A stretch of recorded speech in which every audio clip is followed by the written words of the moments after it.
3 days after the Sudanese President Omar al-Bashir's visit to South Sudan's capital Juba, the South Sudanese Foreign Minister Barnaba Benjamin is paying his own visit to Khartoum.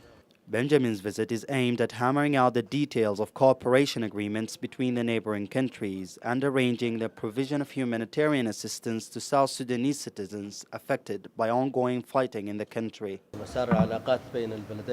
We discussed the course of relations between the two countries and how to put into effect the clear directives of the President of the Republic al-Bashir on providing help to the South Sudanese who are in Sudan and in South Sudan.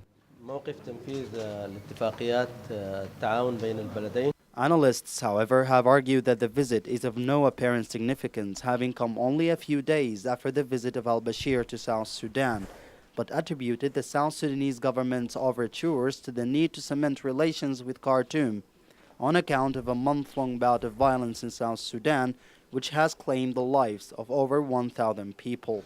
The South Sudanese minister's visit is of a very traditional setting and with no clear agenda. It seems it is meant to pump blood into the veins of bilateral relations in the midst of the difficulties facing the South Sudanese government. The diplomatic back-and-forth visits between the bittersweet neighbors have intensified over the last week.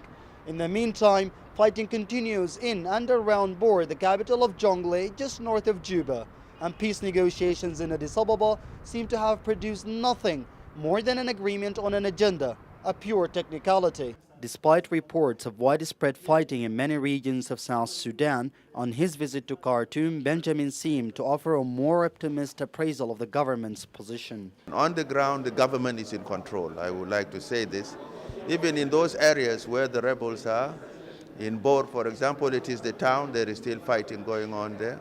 Also, you have got Bantiu, which is the headquarters of Unity State, there is still fighting going on there. But the rest of those states, there is still the presence of the government.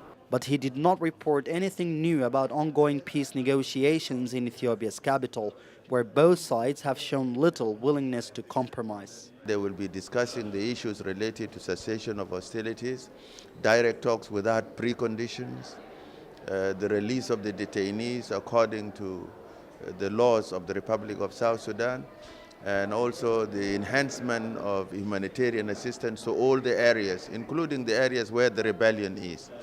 So the peace process is going on. A disagreement on whether to release government officials arrested at the start of fighting remains a stumbling block toward progress in peace negotiations. The government has insisted that they should face trial, while the opposition remains adamant about having them released immediately to join the fledgling talks in Addis Ababa. Ahmed Saeed, Al-Ittijah News Channel, Khartoum.